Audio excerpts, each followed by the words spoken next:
ఎంతగా జ్ఞానములో మనం ఎదుగుతామో మన కుటుంబము మన పిల్లలు క్షేమముగా ఉంటారు. మెయిన్ కావాల్సింది జ్ఞానం. జ్ఞానములో ఎదగండి. దానికి వాక్యమే మనకు అవసరం. వాక్యపు వెలుగులో మనం నడవాలి. చెప్పండి, ఏ వెలుగులో నడవాలి? అందరు చెప్పండి, ఏ వెలుగులో నడవాలి?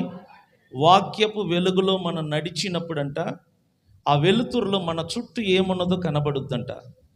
అందులో మంచి ఏది చెడు ఏది కనపడుతుందంట.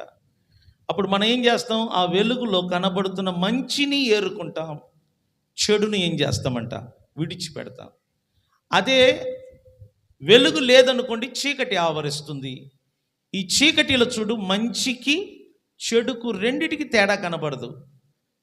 ఎందుకంటే ఆ చీకటి వలన మంచి చీకటిగానే ఉంటుంది, చెడు కూడా ఎలా ఉంటుందంట?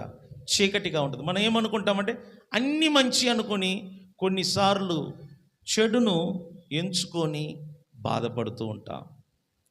ఈరోజు ప్రపంచంలో కుటుంబాలు శ్రమల పాలవ్వటానికి ముఖ్య కారణం ఏంటంటే మంచికి చెడుకు మధ్య తేడా తెలియక పోవటం.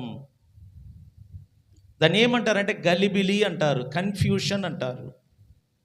ఈ గలిబిలి రావటానికి ముఖ్య కారణం ఏంటంటే మంచి చెడు రెండిటికి తేడా తెలియకపోవటం, రెండు ఒకేలాగా ఉండటం. మన ముందు పంచదార ఉంది, ఇటు సైడు గులకలు ఉన్నాయి. రెండు ఒకేలాగా ఉండటం వలన పంచదార ఏది గులకలు ఏది తెలియక గులకలను పంచదారుగా నమ్మి తీసుకోవటం వలన మనకు ప్రాణాలు పోతున్నాయి. అందువలన ఈ రెండింటికి తేడా తెలియాలంటే మీలాంటి వారు వాక్యం వినాలి. మీలాంటి వారు వాక్యం వింటే వాక్యపు జ్ఞానం పెరుగుద్ది.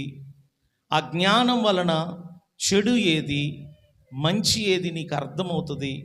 నువ్వు 10 మందికి చెప్తావు, నువ్వు 10 మందికి మార్గదర్శిగా ఉంటావు, నువ్వు 10 మందికి సలహాలు ఇస్తావు.